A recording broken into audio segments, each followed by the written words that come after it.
Amigos, ¿cómo están? Bienvenidos a Radio Uruguay, bienvenidos a La Máquina de Pensar. ¿Cómo andan? Espero que anden bien. Llueve sobre Montevideo, no llueve mucho, pero bueno, hay que salir con paraguas. La primavera en cualquier momento va a llegar, eso es lo que nos prometen y hay que creerle a la gente del Servicio Meteorológico. Amigos, estamos con Mati Rodríguez ¿cómo le va, Mati? ¿Anda bien? En controles de emisión, manejando La Máquina de Pensar, y Carolina Cuadro en la producción de este programa, amigos, que ahí debe andar por ahí Carolina haciendo sus labores. Y aquí hay que darle la bienvenida a Claudio Invernici. ¿Cómo andás, Claudio? ¿Cómo te va, Pablo? ¿Cómo estás? Bien, bien, y contento de que estés acá. Claudio Invernici editó este año La Memoria Obstinada de Puerto Vírgenes, por Estuario, después de mucho tiempo. Muchos años, sí. ¿Cuánto, digamos, la pulseada? La pulseada tiene 30 años, ¿no? 30 años tiene la pulseada. Sí, 30 años. Así que un montonazo de tiempo. Un montonazo de tiempo que sí. se tomó Claudio Invernici para escribir La Memoria Obstinada de Puerto Vírgenes. Ahora vamos a hablar, porque yo creo que tienen algún vínculo con aquella novela corta, que era una novelita corta, la pulseada. No La Memoria Obstinada de Puerto Vírgenes, que es una novela importante, es grande, 300 páginas estamos hablando, y que lo importante, no es por la extensión, obviamente, es que esta novela le ganó el premio Bartolomé Hidalgo de narrativa. Esto es impresionante también, ¿no? Estabas contento, ¿no? Muy contento. Felicitaciones. Muy contento. Muchas gracias, estoy muy contento. Ya te diría que el hecho de haber asistido a la terna, claro, con ternado. Inés, sí. Que es una escritora Inés deliciosa, Inés Bortagaray, que a mí me encanta lo que hace, me encanta su pluma. Y con Cecilia Ríos, de quien leí justamente un tiempo antes, había leído Volver de Noche, que era la novela que estaba ternada. Sí. Y yo ya me di por cumplido, ¿no? Es decir, en general, uno dice eso y es cierto. Sí, es verdad, ¿no? absolutamente. Yo lo entrevisté a Jorge Arbeleche, que estaba ternado, y me dijo, sí. Yo, si gano el premio, ahora, pero ya al estar entre los tres... Claro, además que Jorge también estaba con Achugar, estaba con Aprato, con Aprato, estaba en una terna, así creo que... así que yo ya me sentía cumplido. Pero bueno, esto llega y uno siente, más allá de este hombre de la guitarrita entre las manos, que a veces se me escapa y le digo Florencio, que a veces se me escapa y le digo Onetti, y le cambio el nombre de los escritores. Hasta ahora no se me ha escapado Oscar, por ejemplo, pero que más allá del premio en sí, el juicio crítico que implica, con un jurado como el que estaba asignado, para mí fue muy importante. La verdad que, porque sabés que yo no me puedo quejar del eco que ha tenido la novela, es decir, la verdad que en los medios ha tenido repercusión, he tenido entrevistas, pero me he dado cuenta que poco escriben los que escriben de lo que se escribe. Es decir, claro, no hay tuve mucha una sola crítica en El Observador, que fue muy favorable. Sí, no hay una crítica que me fue muy reconfortante. Después una cosa curiosa, una crítica de un psicoanalista argentino en una página que se llama Cohete a la Luna, que es la de Horacio Berbisky, que insólitamente me llega, y una crítica... Pero no es de Horacio Berbisky, porque se murió Horacio Berbisky. No. Que es una página, el Cohete a la Luna, no. Este es un señor, un psicoanalista que hace crítica literaria, que llegó a sus manos, vaya a saber por imperio de qué, la novela, y escribe una larguísima crítica,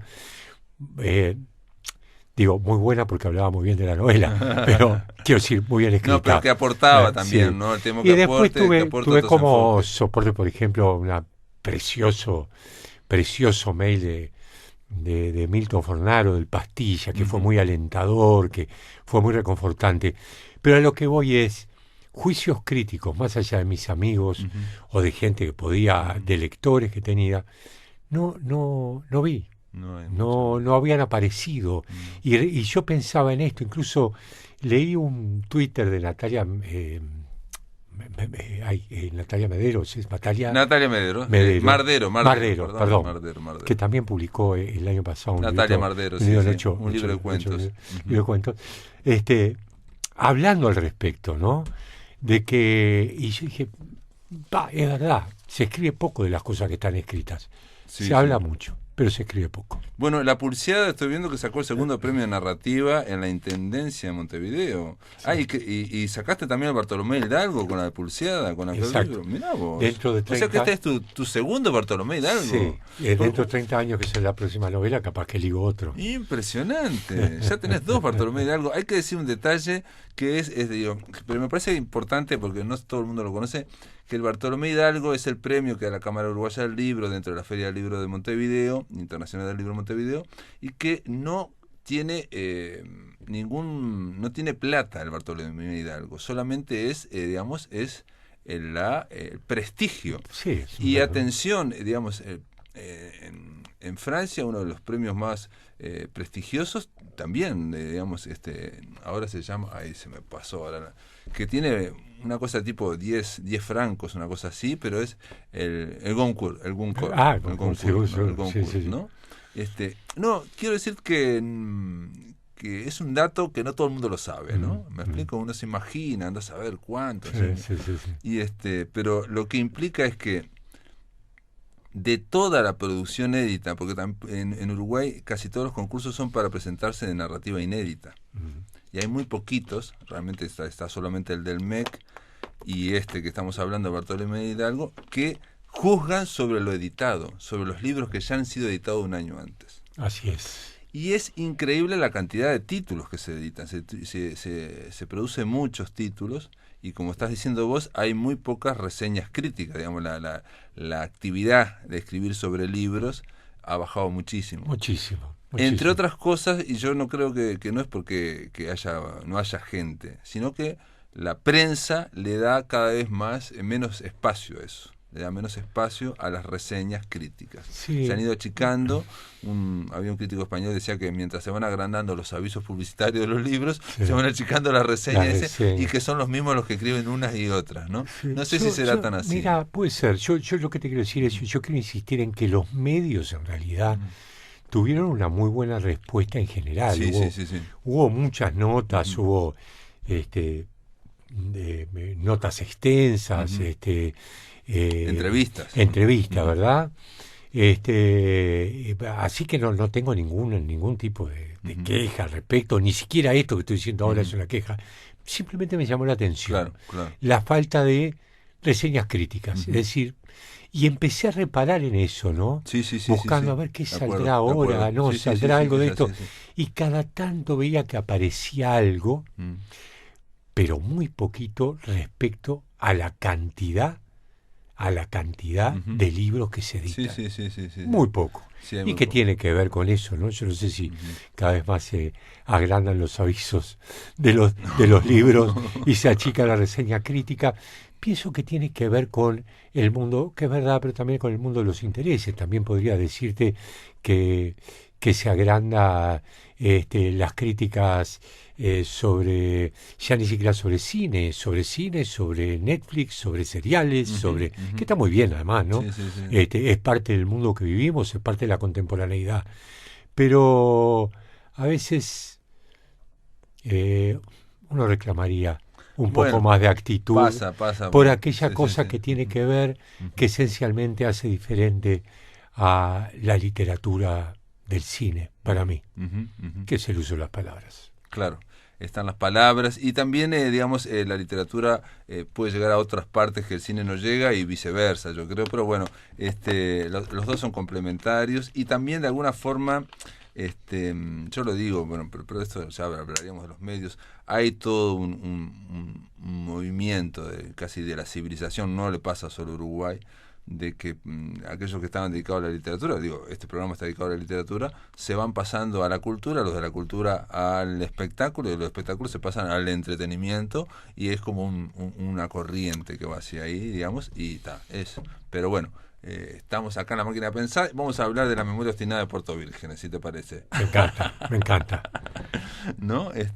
Porque yo En mi memoria me acordaba cuando leí La Pulseada hace muchísimos años, no sabía que hacía 30 años, pero mirá vos, y me acordaba tenía una vaga memoria de que había en aquel momento, aquel narrador estaba entre gigantes, ¿no? Se hablaba mucho de las personas grandes y con gentes muy sólidas, ¿no? También en un pueblo o algo así, ¿no? Y aquí, si se quiere, no hay tantos gigantes, ¿no? Pero aparecen de nuevo Piriápolis, que es ¿no? Digamos, Puerto Virgen es como una especie de transposición literaria de Piriápolis. Hay un gran hotel que no se llama argentino, ¿no? Pero se llama americano, creo que se llama, ¿no? América, sí. American Hotel. Y básicamente estamos en el mismo territorio literario, ¿no? ¿O no? Sí, totalmente. Sin embargo, La Pulseada no tanto. La Pulseada, sí, lo que pasa es que La Pulseada no se mencionaba el lugar. La Pulseada, te diría que tenía una cosa un poco más montevideana. Si bien había un territorio gigante, porque hay una pulseada, porque hay un marín salvaje y hay un herrero piadoso, digamos, que confrontan buscando deliberar el final de ese encuentro de brazos, que tiene en realidad un acápite de Manuel Flores Mora, que lo escribí mal, pero así quedó escrito y quedará escrito para siempre. Me gustó, que dice, porque la piedad como el coraje, porque la piedad como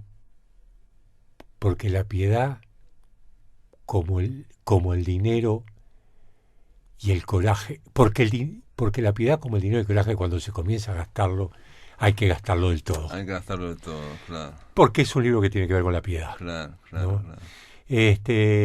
Yo creo que una de las razones por las cuales demoré tanto en escribir esto, en primer lugar es porque estuve a la búsqueda de mi propio lenguaje, ¿no? Y de quería salirme un poco de La Pulseada, quería reencontrarme con un lenguaje diferente. Y fue una novela muy corregida.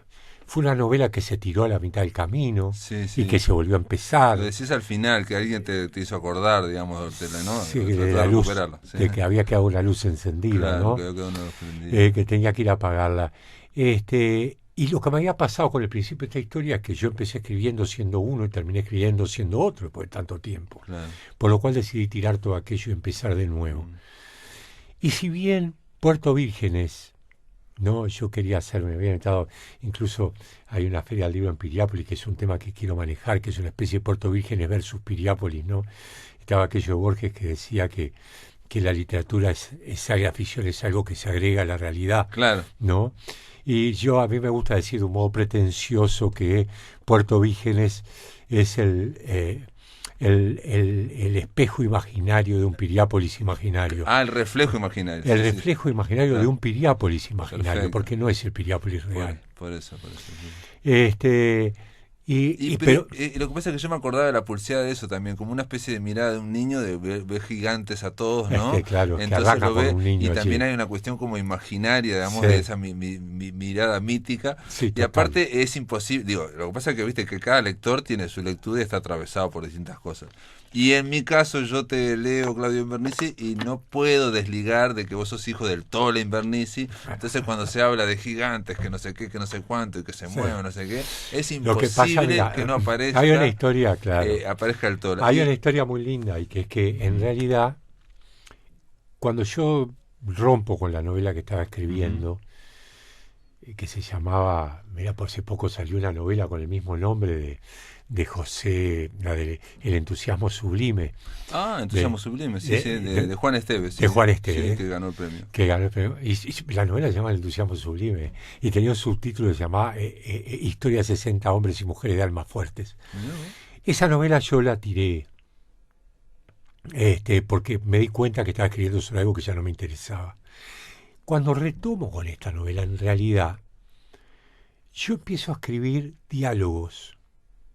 Porque hace 10 años, con gente que yo dije, ¿qué pensaría esta gente hoy de lo que está sucediendo en el mundo? ¿qué pensaría esta gente que ya no está? ¿Cómo hablaría yo siendo un hombre adulto de 50 años con esta persona que ahora tendría 90, 95 o con estas personas que tendrían 90, 95 años? Personas que a mí por una razón u otra me importaron mucho afectivamente, intelectualmente, etcétera, etcétera. Y entonces empecé a escribir esos diálogos, a inventar esos diálogos. Y se fueron construyendo una serie de personas que yo decía, bueno, estas personas podrían estar vivas. ¿Okay? Y ahí en un momento hubo así una especie de iluminación, hablando con una amiga arquitecta de Piriápolis, preguntándole por unas casas en Las Flores, el barrio de Las Flores, que quién había sido el arquitecta de esas casas, etcétera. Y empecé a recordar que en los balnearios, tanto en Playa Verde como en Las Flores, hubo una época en que se conjugaron una serie de personas, profesores, artistas, muchos de ellos comunistas, otros librepensadores, no sé, desde Alzado hasta Juan Flo, hasta Arregui, hasta eran como el padre de el abuelo de Marcia Collazo, Ibáñez, ¿no? Decías, Zuleika Ibáñez, la mamá. No, es la mamá de Marcia Collazo. Y Roberto Ibáñez es el padre de Zuleika Ibáñez. Exacto. El abuelo. ¿De Zuleika Ibáñez? Claro, el padre de Zuleika Ibáñez. El padre de Zuleika. Sí, Roberto Ibáñez. Y Sara Ibáñez. Entonces, que iban allá también. Entonces yo empecé como a juntar cosas y desde este momento empezó una cuestión así de armarse, a componerse una historia, y empecé a hilar estos encuentros que yo había escrito con gente de 100 años, que podrían estar vivos, que podrían estar muertos, que no importaba. Y esta gente se transforma un poco en la guía de esta investigación de Amanda Beck y de Sergio Arrantes en torno a aquel asesinato que había sucedido hacía 60 años ya. De un inglés. En las rocas de un inglés, William Beck. Un doble espía, que curiosamente a mí me gusta insistir en esto, que es una novela que tiene espías, es una novela en la cual hay un muerto, pero no es una novela de espionaje, ni es una novela policial. No guarda los patrones de ambas cosas, ¿no? Pero vos sabés que hay novelas, por ejemplo, a mí me hizo acordar, tampoco son afinidades o cosas que uno cuando lee, me hizo acordar que Graham Greene, por ejemplo, también a veces lo ponen en thriller o en policial o lo que fuere, o de espionaje, y no, él tampoco, él cuenta historias de hombres y mujeres que están enganchados con la vida, claro, no sé cuánto, y encima están haciendo otras cosas, pero en general es como un... La historia de Graham Greene es interesante, porque yo acá apelo, es decir, fue un libro que a mí, más allá, es un libro lleno de citas literarias, por ejemplo. Sí. Bueno, que eso algunas se ve, son guiñadas que poca gente comprende, pero entiendo, yo me divierto yo con ellas. Claro. Bueno, pero hay algunas que decís cuando ya no importa. Tiempo, es un libro que tuvo una investigación previa importante, porque ahí se cruzan hechos históricos que son hechos reales, ¿no? La presencia alemana. No mencionás a Kim Philby, eso me sorprendió mucho que no lo menciono a... bueno, pero de él hablé con Graham. A Anthony Blunt, pero no a Kim Philby, porque se alude en este libro la idea de que, en Piriápolis o en el Puerto Vírgenes, ahí, lo cual es cierto también, ¿no? Pasa mucha gente, pasan intelectuales, artistas, pasan trabajadores del interior, pero también pasan extranjeros, pasan, sobre todo pensando en los años 50, 60, pasan desde Rocha, desde Brasil, pasan comunistas que vienen del Partido Comunista de Brasil, pero también pasan ingleses, también pueden aparecer judíos, nazis, nazis. Bueno, ahí hay historias que se pegan por todo lado, que es real, ¿no? Y que estaban ahí. Se habla de eso en el libro, ¿no? Porque mientras tanto la gente vive y se enamora, se pelea, pero ahí es el caldo de cultivo. Te voy a pedir para hacer una pausa, Claudio Inverniz, y después de la pausa, amigos, seguimos aquí conversando sobre La memoria obstinada de Puerto Vírgenes, una novela editada por Estuario y que ganó el Bartolomé Hidalgo. Amigos, continuamos en La Máquina de Pensar. Estamos con Claudio Invernizzi conversando sobre su última novela, La memoria obstinada de Puertos Vírgenes, que está editada por Estuario y que yo decía que en el bloque anterior que ganó el Bartolomé Hidalgo en narrativa, el premio que se da en la Feria del Libro de Montevideo. Estábamos hablando un poco para hablar de esta novela, de que por un lado Puerto Vírgenes es una transposición o es el reflejo imaginario de un Piriápolis imaginario. Invernizzi es un hombre que bueno, sos de allá, de Piriápolis, tu hermano, incluso creo que es alcalde de Piriápolis. Sí. Y bueno, y tu padre, Tola Invernizzi, era una especie de, digamos, patriarca, de caudillo, en fin, de hombre, digamos, que Lebrero dice en un momento que es una especie de cacique, que todo el mundo lo va a consultar en Piriápolis, ¿no? Y bueno, era un artista que de alguna forma aparece en esos personajes. Tu madre era arquitecta, sí, también, ¿no? Exacto. Y entonces lo que estuviste hablando en el bloque anterior de arquitectura también, de alguna forma es imposible que esos intereses no tengan que ver, la arquitectura en Playa Verde, en Las Flores o en Piriápolis.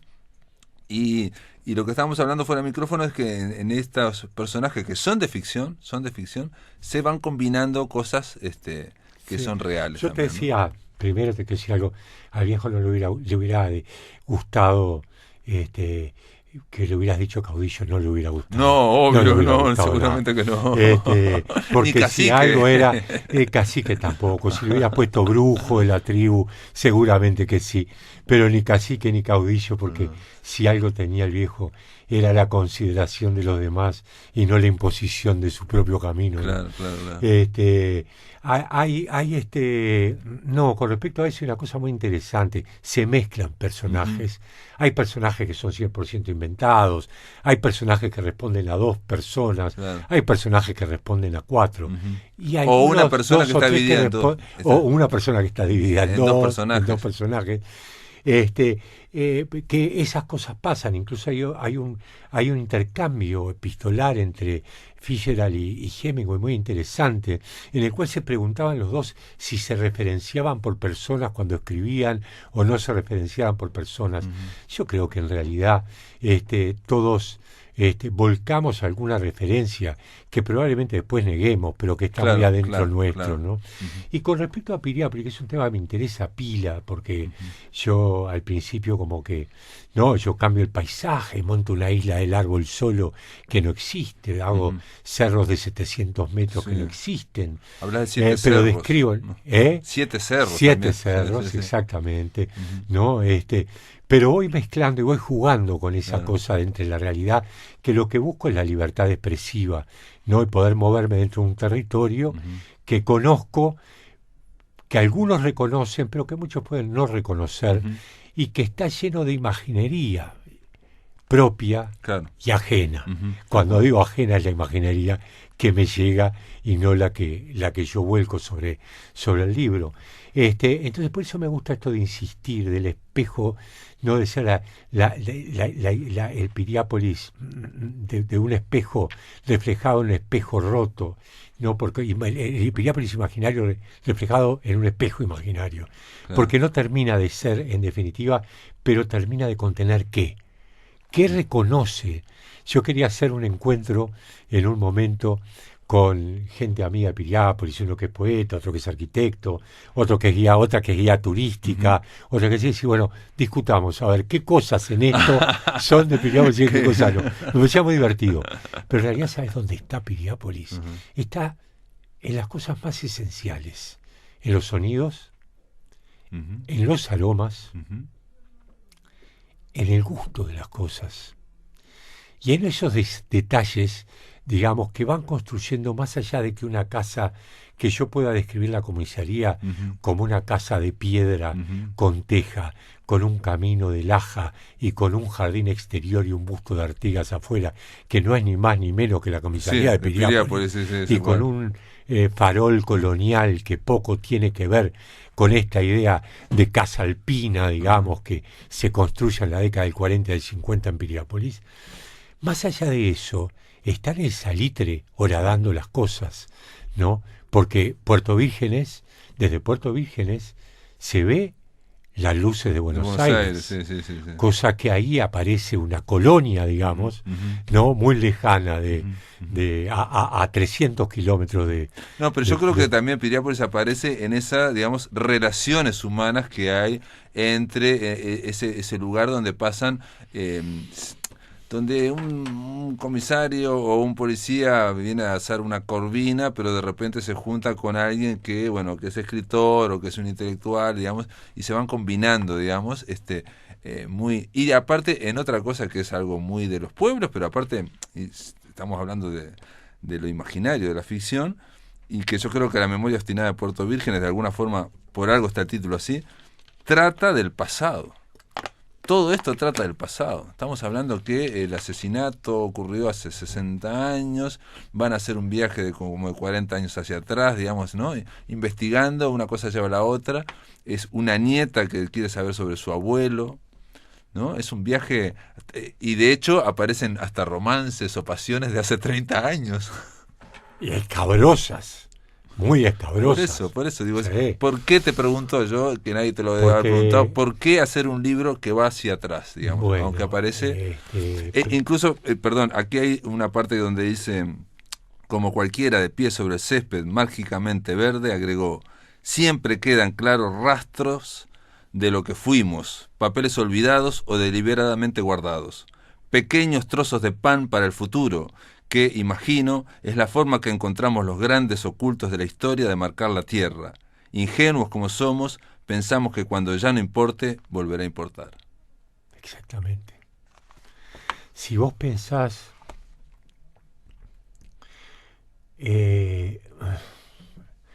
la memoria, no importa, hay una discusión final. Hay un tema sobre los finales de las cosas.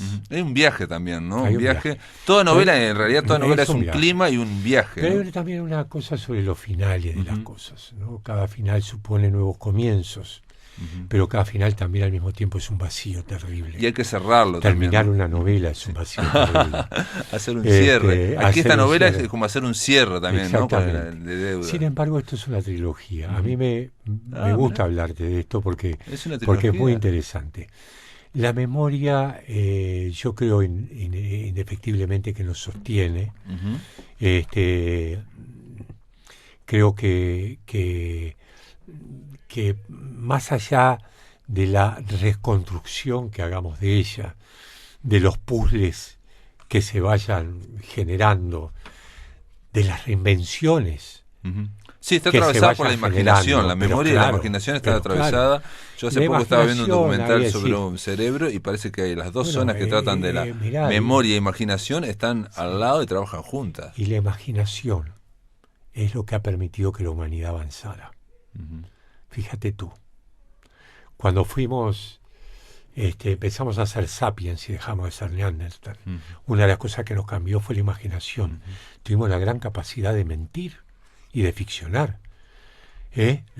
Un león va y se pelea con un león y el otro león lo saca corriendo y no puede volver y decirle a su manada, me peleé con 10 leones y los reventé a los 10 y aquí estoy heroico, vencedor. Pero sin embargo el sapiens sí ya podía decir, me encontré con 10 leones, maté 5 y los otros salieron corriendo. Podía mentir, podía ficcionar. Claro. Y eso es imaginación. Y eso es memoria. Perdón, y esto es una trilogía, porque yo te pregunté por la memoria. Porque es una trilogía, porque yo leí hace mucho, no lo leí, miento. La gran novela americana. La gran novela americana que es de... se me escapó. Bueno, no importa. El escritor, lo único que me gustó de la gran novela americana fue... ¿Pynchon será? No. Es Bueno, no importa. Miller. Norman Mailer. Ajá. Entonces, el tipo está pescando en la Florida con Hemingway en un barco y había una piba que era, ¿no? Como una... fascinada por estas dos glorias. Él no dice quién es, está Hemingway con el escritor, dice que es él. Y entre ellos discuten quién es el que va a escribir la gran novela americana. ¿tá? En resumidas cuentas, están en ese típico estilo gringo, Sí. midiendo, con perdón de la expresión, a ver quién la tiene más grande. Exacto, digamos, ¿no? sí, qué tema, ¿no? Entonces yo me empecé a reír leyendo eso. Después no la pude seguir leyendo porque, no sé, dejó de interesarme. La tendré que volver a agarrar en algún momento. ¿Qué hago eso con los libros, no? De pronto me dejó de interesar en algún momento y vuelvo a entrarle y le entro y me encanta lo que Sí, leo, ¿no? Sí, sí, te funcionó, ¿no? Creo que a todos nos pasa eso. Ujú. O a todos los lectores, digamos. Y entonces yo dije, bueno, con sorna sobre mí mismo, por supuesto, ironizando sobre mi incapacidad de escritor, yo voy a escribir la gran novela uruguaya. La novela Entonces, uruguaya. dije, para escribir, ¿qué significaba? Era que por favor nadie lo saque de contexto, porque acabo de decir que es una No. ironía sobre mi incapacidad, ¿verdad? En realidad yo lo vinculaba a una transversalidad histórica. La historia es una cosa que a mí me importa mucho, que la disfrute, que la leo. Este libro empieza en los años 50, atraviesa los 60, llega al 2015. La segunda novela que estoy escribiendo arranca en el sitio de Montevideo, pasa por los 70 y atraviesa parte de los 30, los 40 y llega a la contemporaneidad. El tercero va a hablar del futuro. Va a hablar del futuro. Y ese es mi gran desafío a la imaginación. De todas formas, en esta memoria obstinada nos quedan pocos minutos, Claudio, pero hay un viaje hacia lo que fue la Guerra Fría, ¿no? O sea, con esos nazis que terminó la Segunda Guerra Mundial, a los 2 años ya se arrancó la Guerra Fría, y los propios norteamericanos o los ingleses, en fin, fueron variando en torno a los nazis, y lo mismo los soviéticos, bueno, al revés los soviéticos. Y ahí aparece todo lo que es la cultura del Partido Comunista, y bueno, lo que fue la izquierda, lo que fue mezclado en Piriápolis todo, ¿no? Y hay una frase que en un momento dice, se está rememorando, se está viendo de aquellos tiempos, y dice, y el primer símbolo durante aquella época, que hoy se ve tan lejana, era la convicción de que se estaba haciendo el bien, y bajo el símbolo del bien no hay mal que valga.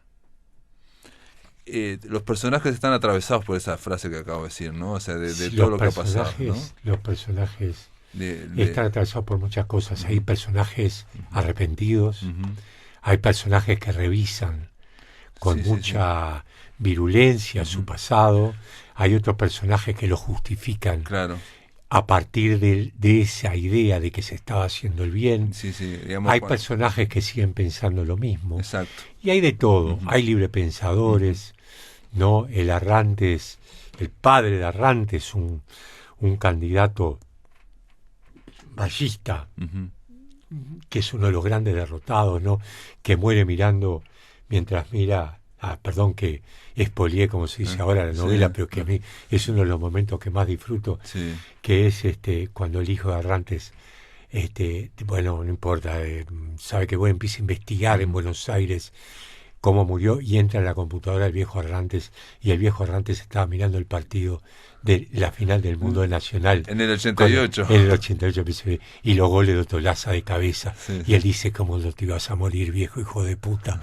¿No? Y recuerda aquella conversación telefónica que tuvieron en aquel momento, porque el viejo ya se había ido, que se repetían incansablemente, diciéndose Nacional nomás, y él recordaba como la conversación más real que había tenido con su padre. Con su padre, sí. Bueno, que ahí también hay sombras, ¿no? Yo te decía del Tola Invernici, ¿no? En eso hay. Pero bueno, no sé si el Tola también era de Nacional. Sí, el viejo era hincha Nacional. Y vos también sos Nacional, yo soy ¿no? hincha Nacional, sí. Ese es un pequeño homenaje que hago al cuadrito, que no podía faltar. Pero bueno, pues está todo eso, pero es interesante porque mucha gente reflexiona, no hay una mirada, digamos, tratar de retomar esos años, y está mirada por los mismos actores. Cuando yo te decía, ¿qué dialogamos? Por eso, aparece digamos, un viejo judío, que te voy a decir una referencia literaria, Jacob Stein. Hay un personaje en La vida breve de Onetti que se llama Julio Stein, y está inspirado en el mismo personaje que yo me inspiro para escribir Jacob Stein. Perfecto. Que era efectivamente un señor que se llamaba Julio Adín, muy amigo del viejo, muy amigo de Onetti también, que vivió, un erudito, un tipo formidable, vivía en Israel y falleció muy longevo. Sí, falleció ¿no? longevo, sí, sí. Pero también tipo, pasó por Piriápolis. Pasó por y hay una Piriápolis famosa como cena otra donde cantidad está de gente. Neonetti Como también otra con cantidad él. de gente. Sí. Así es. Claudio Invernizzi, La memoria obstinada de Puertos Vírgenes, quedó presentado aquí en La Máquina de Pensar. Felicitaciones de nuevo por el Bartolomé Hidalgo. Te agradezco mucho, Pablo. Y otra vez que vengamos a hablar, te voy a contar de la novela que quedó, porque eso te va a interesar, rota, pero que capaz que aparece en la segunda novela. Nunca se sabe. Una conversación que tuve con un personaje que se llamaba El Escritor, que me explicaba mientras jugaba en una maquinita de flipper cómo había tenido sexo con la mujer de la máquina mientras ella tarareaba Obladi Oblada de los Beatles. Ya te imaginas quién es. Ya me imagino. Gente, ustedes saben que tenemos la sección Cuando pasa por la voz. En esta ocasión vamos a escuchar a Omar Tagore leyendo sus poemas.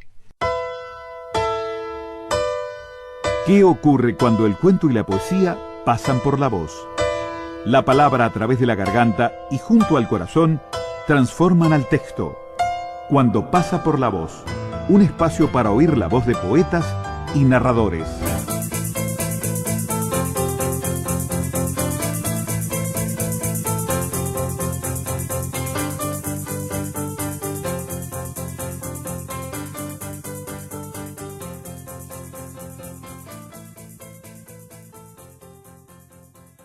Ver menos cada vez. Ver menos cada vez. La mirada se hace más perpleja, la visión más difusa y profunda. La verdura se ha apoltronado en la oscura, bajo el sufijo que nos hermana la verdad apostada en la oscuridad de la sala. El trono es para charque y una sola luz blanca cenital. Oír cada vez menos el mundo y su batería de herramientas ruinosas, a no ser esa música que no es más que una mala copia de otra música que viene y planea bajo los astros. Cuando lanceamos o cerramos el grifo de esa sucia sustancia con que bañamos el templo del tímpano, vean al fondo de todo el sonido visible, que sólo se ve con las yemas de los dedos beodos y en trance. La disminución del tacto, estar cada vez menos aquí, el tramposo trampolín de estos altos edificios como columnas de humo humano. Hora en que el androide pierde la señal, no responde. Está y no está, sobre el aire incierto de la memoria. ¿Por qué no te evades arrastrándote por el tubo? El buzo ha muerto en una inmensidad cubierta de líquenes o algas. Descartamos de plano esa idea inaceptable de que todo no sea más que un segundo sueño de esta pequeña mano encontrada en la bañera. El nido vacío. ¿A quién no? Les contaré una historia, pero la haré tartamudeando. Necesito mi lengua de pájaro, un hortus conclusus para conmover a las fieras sincréticas. Ponemos paredes en nuestros jardines para abaratar costos. Nos hartamos de la fragancia de nuestras flores para poder saltar sobre ellas y escapar con la mirada más clara que un vendedor de humo pueda tener. Necesito mi lengua de pájaro en mano, y también la de los miles que vuelan aturdidos en la duda. Siempre hay una historia para contar, y a veces puede ser muy real, esa historia de la guerra microscópica que suele abarcar una ínfima galaxia, y no se contó, tan solo porque el poeta se torció un tobillo en mitad de la ciénaga y no alcanzó a entrar en el bosque. La flecha llegó antes y con ella el fin de la luz para ese fragmento espejado.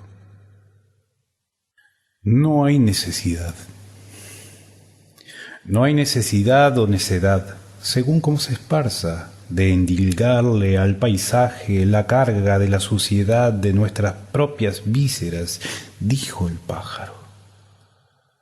Lo verdadero o lo verdaderamente tocable, por lo menos para nuestro ágil sensor de orificios, se aloja siempre ahí detrás.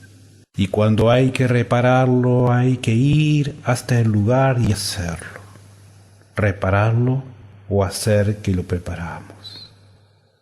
Entro a través del sueño hasta que hago andar ese motor abandonado en la mata. Jamás habíamos estado antes en el patio trasero de esta blanda y antigua casa.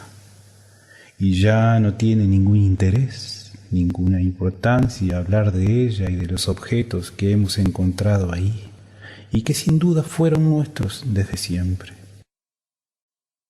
Poema, te tengo que dejar,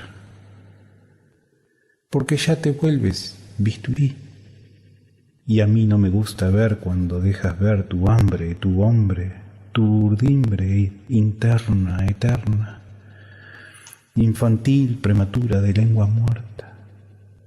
Alguien o algo vendrá, intentará reparar tus brazos hundidos en la zanja, sin saber que tu silencio es un deber ominoso.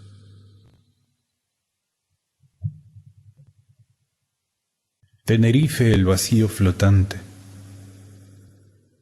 ¿Cómo va la magia en ese lugar de la habitación?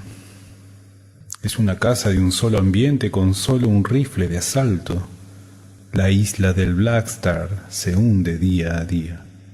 Saltar desde el aire hacia otro aire. En lo posible es saltar hacia atrás, como en una película en reversa, al compás que desorienta y nos va vistiendo el pensamiento de inocuas y bellas esquirlas. Pulsión, pulsionistas. Pulsión, pulsionistas, una realidad no aparente, pero a cierta distancia del agua común. Su verdadero trabajo lo hace desde cualquier lugar. Si el canto es verdadero, llegará a cada uno de los agujeros de la roca, cuando al fin hayas barrido esta basura cósmica en la que apoyamos el grasiento mostacho de nuestro musculoso ego. El cristal no es un hueso, el hueso es la ternura que quiere seguir erguida, existiendo, sosteniendo la rabieta del soldado que salta y patalea como el niño movido a puro corazón, el corazón azul de los abedules, la verdadera forma. Cuando al fin haya sucedido eso mismo, luego el trabajo de los anónimos, los olvidados, los ignorados, donde el dios Ostra pondrá sus huevos, el corazón de los que pasan inadvertidos, ahí está el motor de la célula, el mecanismo indestructible de los inadvertidos, no distraídos. La canción no debe distraer. Emanaciones de enero. Ni el hecho de haber sido un músico, tampoco el de haberte considerado vos mismo un escritor de novelas sin novelas, paseándote por las calles con una barba tupida a lo Dosto, decías. A veces te traigo involuntariamente, a veces vienes por tu cuenta. No tan seguido como cuando estabas vivo y vivías en la calle Herrera. Te asomas al borde de mis sueños y esperas a ver qué hago contigo. Te fuiste incómodo, lo sabemos, un poco molesto y ahora quieres permitirte la duda, pero es tarde, ya lo hiciste, verdadera idiotez, podría entenderlo. Estas 12 moscas manidas, doradas y vacías desquician a cualquiera. Resistir. Y todavía sigues inquieto por lo visto cuando pasas y golpeas apenas en la ventana de mi casa, esta casa que mal conozco, que alguien construyó para mí o para alguien parecido a mí en algún lugar dentro de mis sueños de verano. Y por San Luis, Polanco. te ves más joven y ese sombrero de paja te queda bien. Todavía andas errante, no tienes dónde caerte muerto, o es que no te gusta el que eligieron para tus huesos, como aquel muerto enterrado en una playa en el medio de un cuento de Lord Dunsany. Te invitaría a pasar si pudiera, pero ya sabes que aquí las puertas no se abren. Un detalle no menor para los que solo hemos llegado de vacaciones un rato a este cerco. El pasaje del pájaro amarillo. El pasaje del pájaro amarillo, lejos, atraviesa de lado a lado el rectángulo de la claraboya.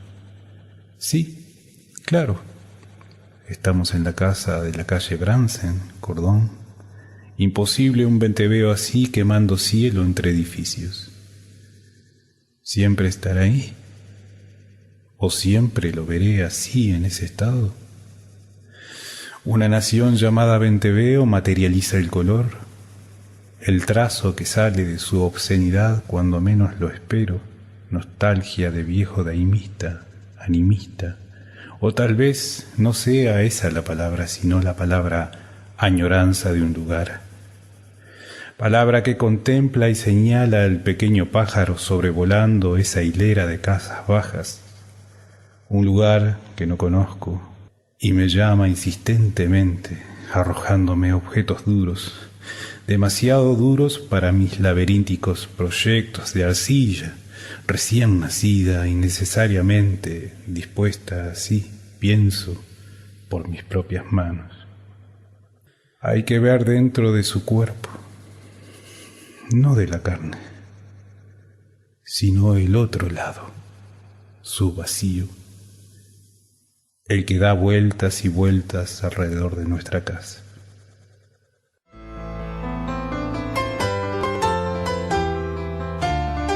Amigos, espero que les haya interesado. Esto ha sido todo por hoy. Mañana continuamos por Radio Uruguay. Que lo pasen muy, pero muy bien.